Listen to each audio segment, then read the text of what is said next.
everyone, today we're doing a physics problem. So in this problem we're going to be dealing with electric flux.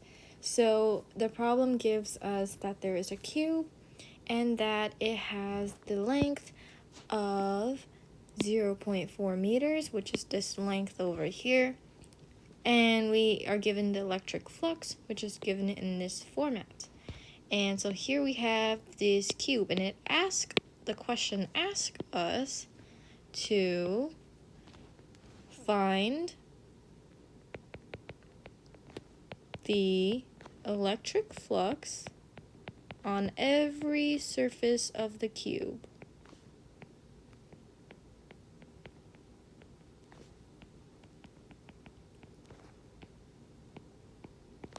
So, first I'm going to start by labeling all of the cubes. So, all the surfaces of the cube. So, I'm going to make this side over here 1, this top side 2, this side here 3, the bottom 4, the front surface 5, and the back surface 6, right there. So, let's get started. So, first, the formula for electric flux is as follows. You can either use this definition,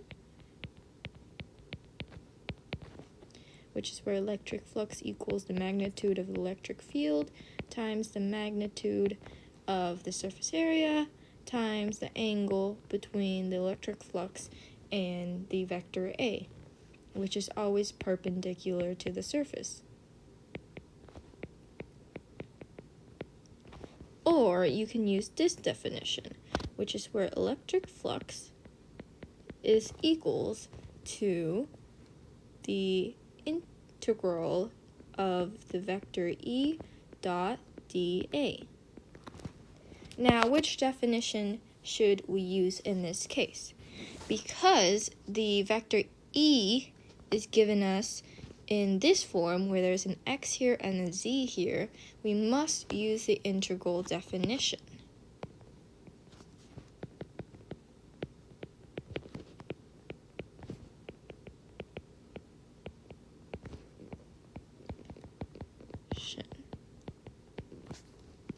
Which is this little guy right here. So, let's continue on with that definition.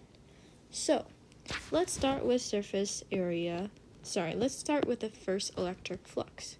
So, electric flux 1 will equal magnitude of E dot with dA1.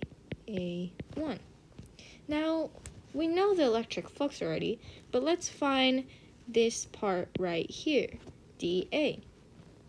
So we know that the vector A is always perpendicular to the surface. So let's draw a vector perpendicular to surface 1. It's going to be this way, right? This way is going to be the negative j hat direction, because as we can see, this is the j hat plane, and we're going this way. So it's going to be negative j hat direction. Next, what plane is this surface on? This surface is on the x and z plane.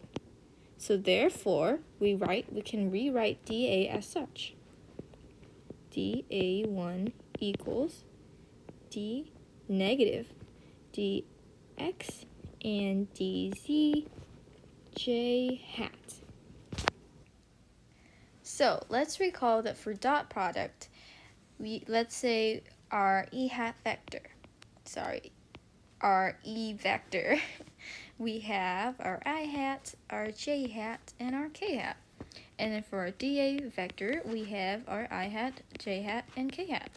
Each I hat must be multiplied to each other, each j hat must be multiplied to each other, and each k hat should be multiplied to each other, and then it's all summed up. So we'll have I hat squared plus j hat squared plus k hat squared. And that should be our dot product. Alright. But in this case, we don't have a j hat for our E vector. As you can see, we only have I hat and k hat. So, in place of that, it'll be a 0. For our dA vector, we do not have a I hat or a k hat, so in place of those will be a 0. So when you multiply this through, 0. When you multiply this through, 0. When you multiply this through, 0. So simply, this dot product will just equal to 0. So guess what the electric flux is? We can't even start on an integral because if we look at the dot product, it'll just equal to 0. So our electric flux number 1 is equal to 0.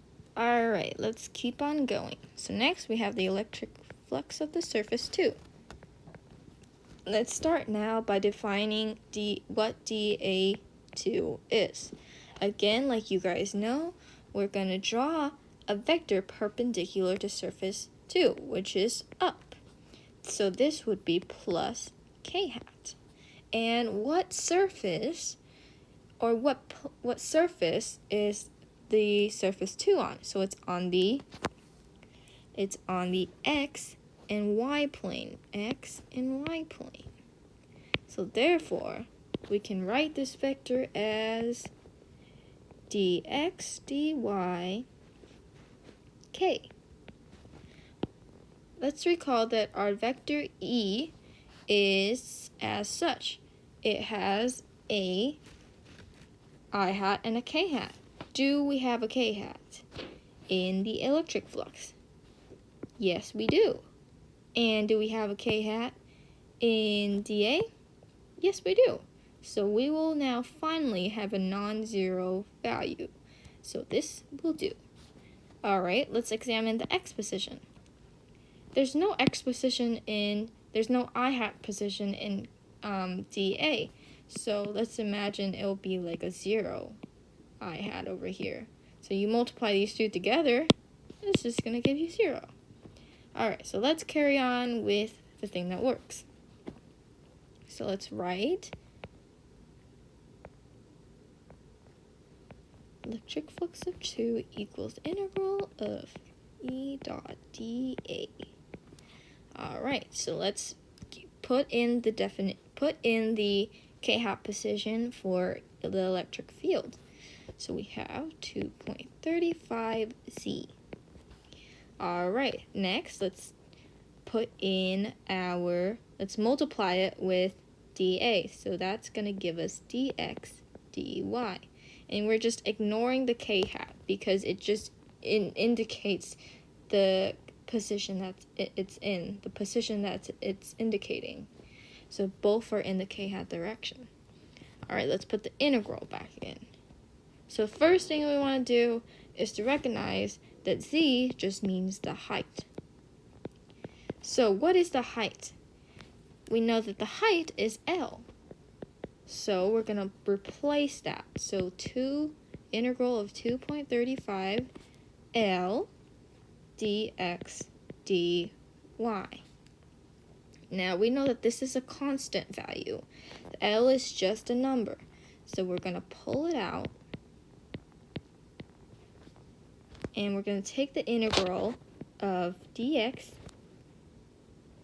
from 0 to L, which is the length, and then we're going to do another integral from 0 to L of dy. And then we're going to get the integral from 0 to L of dx is going to be, of course, L.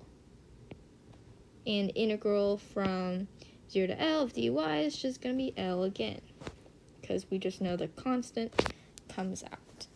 Alright, so this in the end will equal 0.35 L cubed. That is the answer for our second electric flux. Alright, let's keep on going. Electric flux number 3, here we go.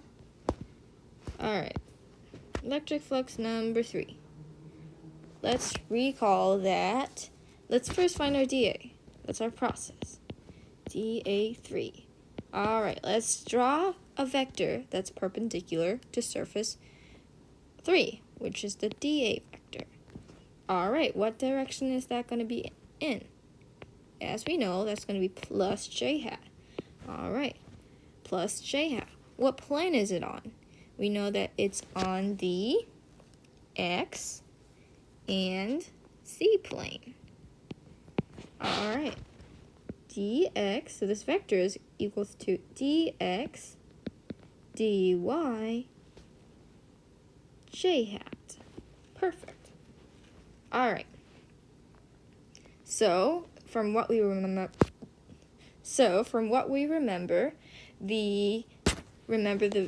if there's no k hat or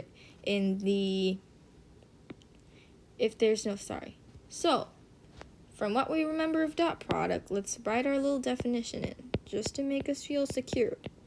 It's going to be E, vector of E dot dA. So that means the I hat position from E multiply the I hat position from dA, and then so on with the k hat and k hat, so on, right? Let's see. So, do we have a j hat position in this definition? Nope. So what does that mean? That means that this entire integral will equal to 0, because there's simply nothing for the j hat to multiply to. So we simply write that as 0. There we go. Alright, let's continue on. So, next up we have our electric flux number 4. Yay! So, let's draw, once again, a vector perpendicular to surface number 4. Right about here. Joop, joop. So what direction is that in? That's going to be the negative k hat. Yes. Alright. And then what plane is it on? The x and y plane. Alright, let's write in our definition. dA is going to be equal to negative dx dy k hat. Alright. Let's put in our little equation that we know and love. It's going to be electric flux of the surface 4 is going to be the integral of the vector E dot with dA4. Alright, so let's do the quick check in our head. Do we have a k hat in the electric field? Yes. Alright, game on. Let's go. And just another quick note, because we don't have an I hat in the dA vector, it's automatically going to be 0. So, alright. So what we know, let's go. So, vector is going to be 2.35 z dot negative dx dy. Perfect. So now we replace the z.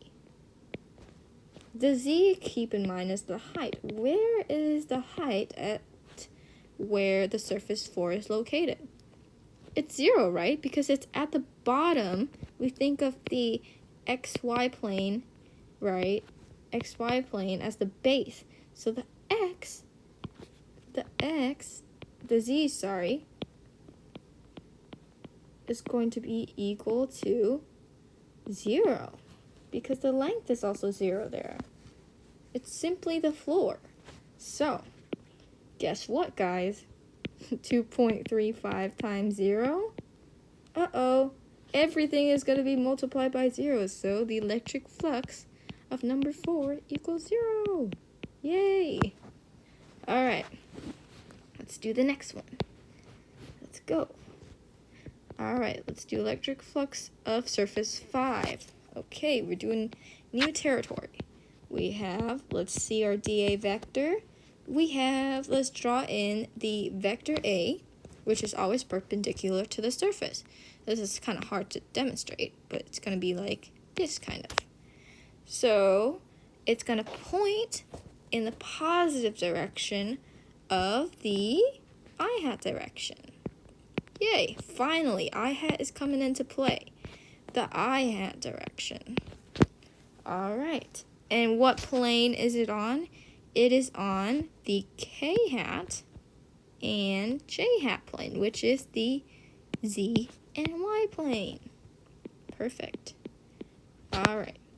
So this is going to be d, y, d, z, I hat. There we go. Let's put a little curve to him. And then let's check our electric flux. Yes, bada bing, bada boom. It has I hat. K hat, no K hat, 0. Now, let's write in our little definition so we feel nice and secure. So, E hat dot dA5, which will equal to, let's scroll down a bit, it's going to equal to negative 5.77, because remember, this is our I hat, x times dy dz. All right, there we go. So let's look at our x position. So our x is also equal to our L, right? Because this length, which is what they're asking, the length in the x direction. Let me put my laser on. The length in the x direction is going to be L, because we know that L is a side length, the side length. So again, we're going to replace x, which is equal to L, the side length, because x is also equal to the side length here. So we're going to do 5.77 L dy dx dz. We know that this is a constant, so we're going to pull it out. From 0 to L dy, and from 0 to L dz. So this is simply going to be equal to 5.77 L cubed. Perfect. All right, one more surface to go. I'm just going to do it right over here. All right, so we have our last guy. So this should be intuitive at this point, that we know that at surface 6, right, we're thinking of this cube as being at x equals 0 right here at this point. X equals 0. So that means that the whole electric flux must equal to 0, following the logic of the electric flux number 5. But let me just write it out so you guys can visualize it together. So we have dA. All right, the vector is going to be perpendicular to the surface, right up top here. That's going to be negative I hat. Nope, that's j hat. Negative I hat. And once again, it's on the dy and dz plane. So negative dy dz I hat. Perfect. Now, let's write in our little neat equation that is the same as before. So we have, let's see, we have I hat here and I hat here. So that's going to be negative 5.77x dy dz, and because we have a negative here as well, that's going to be positive. All right, once again, like our previous knowledge, x, let's see where our x is. This plane starts at x equals to 0, right about here. So that means this x is going to be equal to 0, making everything else equal to 0. There we go. So to recap, this would be our final results. This is our electric flux number 1, 2, which I multiplied in the L, which is 0.4 meters, and this is our electric flux. We get 0.1504 newtons times meter cube over coulomb. And then this is all the result for the electric flux number 5 as well. So that is the video. I hope you learned something, and good luck. Bye.